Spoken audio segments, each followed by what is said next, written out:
So exercise 7.6 question number 7, integrate the function x into sin inverse x. So ये है integral x into sin inverse x dx. सो दो functions का product given है, तो integration करने के लिए हम लोग बाई पार्ट्स यूज़ करेंगे. सो आइलेट रूल यूज़ करने से हमें पता लगेगा कि इनवर्स फंक्शन फर्स्ट फंक्शन बनेगा और एल्जेब्रिक जो x है वो second. So sine inverse x को फर्स्ट फंक्शन अज्यूम करना है और x को सेकंड फंक्शन. बाई पार्ट्स का फॉर्मूला होता है integral u into v d x. इसे लिखा जा सकता है u integral v d x minus integral u dash into integral v d x whole d x. So u first function है और v सेकंड फंक्शन. सो इसे हम लोग लिख सकते हैं i इज इक्वल टू, तो साइन इनवर्स x पहले कांस्टेंट रहेगा, साथ में integral x dx minus integral, तो u डैश का मतलब है हमें साइन इनवर्स x का डेरिवेटिव लेना होगा, साथ में टर्म आएगा इंटीग्रल x dx और इस पूरे टर्म को इंटीग्रेट करने के लिए एक dx और. तो ये बनता है x का इंटीग्रल आ जाएगा x square by two. So x square by two into sine inverse x, ये पहला टर्म हो गया, माइनस इंटीग्रल, तो साइन इनवर्स x का डेरिवेटिव आता है 1 upon root of 1 minus x square और साथ में है x का integral that is x square by two, एक dx और आ जाएगा. सो फाइनली i की वैल्यू हमारे पास बनती है x square by two into sine inverse x minus, तो हाफ को हम लोग बाहर ले लेंगे, इंटीग्रेशन के अंदर बचेगा x square upon root of 1 minus x square d x. So ये जो इंटीग्रल बचा है इसे अज्यूम कर लिया कुछ i1. सो i की वैल्यू हम लोग लिख सकते हैं, i आएगा x square by two into sine inverse x minus i1 by two. So हम लोग अब i1 इवेल्यूएट करेंगे और इस रिलेशन में सब्सटीट्यूट कर देंगे. तो i1 है integral x square upon root of 1 minus x square d x. तो इस क्वेश्चन को सॉल्व करने के लिए हमें ट्रिग्नोमेट्रिक सब्स्टिट्यूशन करना होगा. सो ट्रिग्नोमेट्रिक सब्स्टिट्यूशन कुछ ऐसा जिससे ये क्वेश्चन सिंप्लीफाई हो जाए. तो रूट के अंदर लिखा हुआ है 1 माइनस एक्स स्क्वेयर. सो हम लोग x को सब्स्टिट्यूट करेंगे साइन थीटा, तो यहाँ से x साइन थीटा है तो dx की वैल्यू आ जाएगी, साइन थीटा हो जाएगा कॉस थीटा डी थीटा. सो ये i1 चेंज हो जाता है इंटीग्रल एक्स स्क्वेयर का मतलब हो जाएगा साइन स्क्वेयर थीटा और dx की जगह हमें लिखना होगा cos theta d theta upon denominator में है root of 1 minus x square यानी root of 1 minus sine square theta. तो यहाँ से i1 बन जाएगा इंटीग्रल, सो ऊपर है sine square theta into cos theta d theta और root of 1 minus sine square theta, तो 1 माइनस साइन स्क्वेयर हो जाएगा कॉस स्क्वेयर, उसका रूट लोगे तो ये बन जाएगा सिर्फ cos theta. Cos theta cancel out हो जाएगा और i1 की वैल्यू मिल गई हमें integral sign square theta d theta. तो साइन स्क्वायर का टर्म है, ये डायरेक्टली इंटीग्रेबल नहीं है, इसमें हमें फॉर्मूला अप्लाई करना होगा.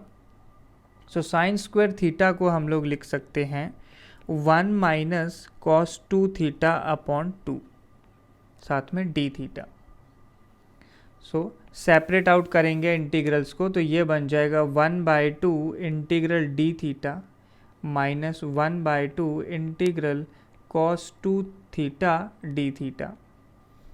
सो डी थीटा का इंटीग्रल हो जाएगा theta, so theta by two हो जाएगा पहला टर्म, माइनस दूसरा टर्म आएगा कॉस टू थीटा का इंटीग्रेशन बनता है, कॉस टू थीटा को इंटीग्रल करोगे तो ये आ जाएगा sign to theta upon two.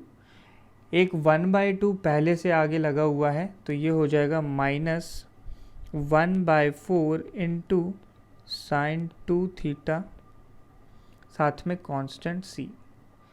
So replacements करने के पहले हम लोग इसे थोड़ा सा चेंज कर लेंगे, साइन 2 थीटा को लिख देंगे। साइन 2 थीटा का फॉर्मूला होता है sine 2 theta is equal to 2 sine theta into cos theta.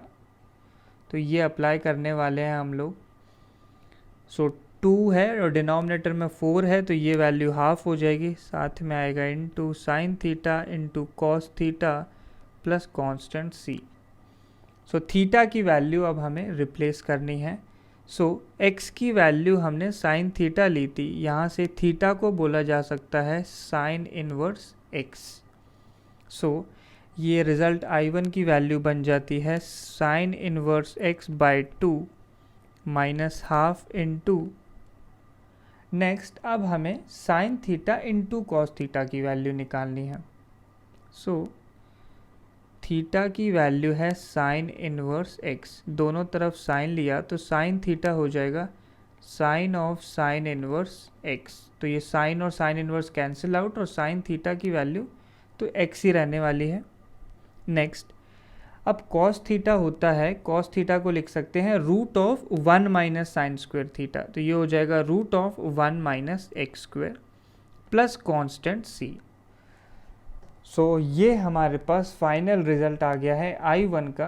तो इसे हम सब्स्टिट्यूट करेंगे I में, तो I की वैल्यू हमारे पास थी x square into sine inverse x by 2 minus I1 upon 2।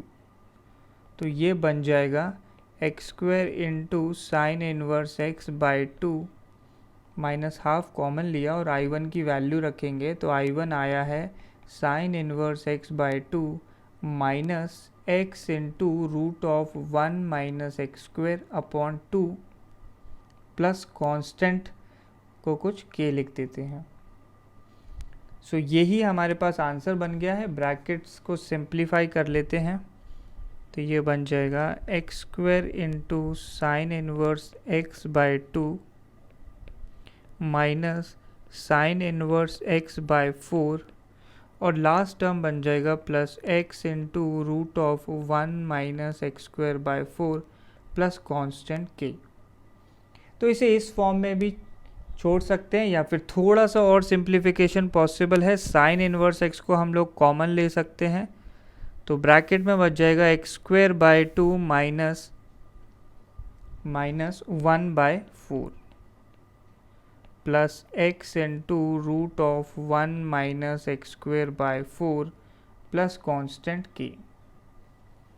तो ये जो ब्रैकेट में टर्म है x square by 2 minus 1 by 4, इसमें अगर हम LCM लेंगे तो नीचे 4 आ जाएगा, इसे साइड में लिख देते हैं 1 बाई 4 साइन इनवर्स x।